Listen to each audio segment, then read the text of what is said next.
Hay historias que no se cuentan en los púlpitos, pero pasan más seguido de lo que muchos quisieran aceptar.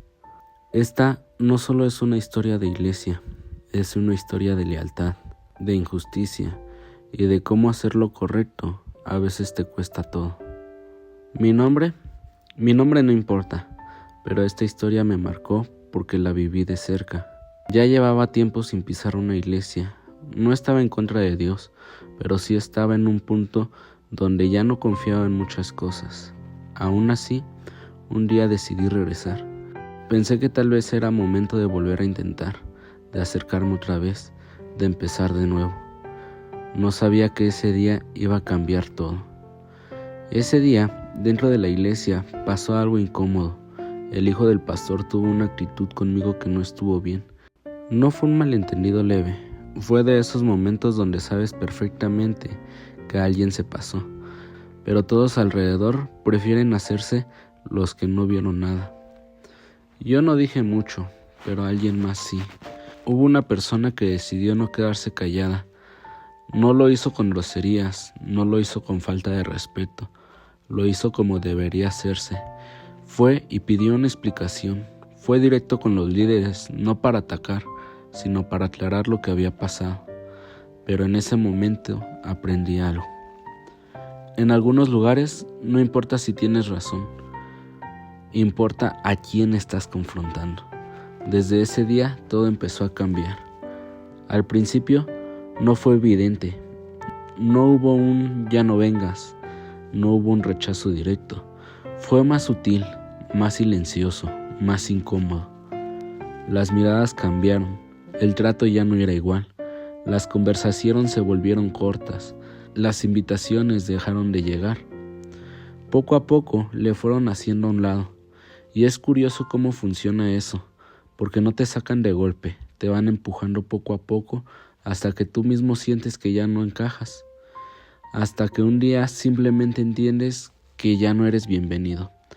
Esa persona decidió dar un paso atrás, no porque quisiera alejarse de Dios, sino porque entendió que quedarse en ese lugar era seguir tolerando algo que no estaba bien. Pasó el tiempo, mucho tiempo, hasta que alguien se enteró de lo que había pasado. Un pastor que estaba encargado de varias iglesias lo buscó y empezó a insistirle. Le decía que había una iglesia pequeña, que apenas iba empezando y que necesitaban apoyo, que alguien como él podía ayudar mucho ahí. Después de insistir varias veces, aceptó y empezó otra vez desde cero, sin reconocimientos, sin título, sin nada, solo con ganas de servir. Estuve ahí apoyando, ayudando, estando presente. Yo también estuve ahí y vi todo. Vi cómo esa iglesia poco a poco empezó a crecer, cómo se fue levantando, cómo cada esfuerzo empezaba a dar fruto. Pero también vi otra cosa. Vi cómo con el crecimiento empezaron a entrar cosas que no estaban bien, actitudes, decisiones, formas de tratar a la gente, cosas que ya habíamos visto antes y otra vez nadie decía nada. Hasta que llegó el momento, en una junta de líderes, en lugar de reconocer lo que había hecho, en lugar de valorar el tiempo, el esfuerzo, el corazón que había puesto, lo confrontaron, pero no por algo malo. Lo confrontaron porque ya no estaba tan activo como antes, sin tomar en cuenta que estaba pasando por problemas de salud, sin considerar su condición, sin reconocer todo lo que había dado. Solo vieron lo que ya no estaba haciendo, y eso fue suficiente. Después de eso, la iglesia cambió de lugar, se movieron, empezaron en otro espacio y a nosotros ni siquiera nos avisaron. Así sin más, como si nunca hubiéramos estado ahí. Como si todo el tiempo invertido, todo el apoyo, todo el corazón no hubiera valido nada.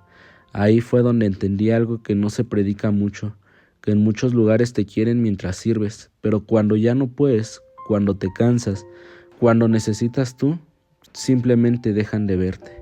Y no estoy hablando de Dios, estoy hablando de la gente. Hoy, cada quien siguió su camino, pero hay algo que no se me olvida. El corazón con el que esa persona servía y la forma en la que terminaron tratándolo. Y desde entonces me quedó una pregunta: ¿cuántas personas han pasado por lo mismo y se quedaron calladas? ¿Cuántos fueron lastimados en un lugar donde se suponía que iban a sanar? porque la verdad es esta: no todos se van de la iglesia por rebeldía, a muchos los fueron empujando hasta que aprendieron a irse sin hacer ruido.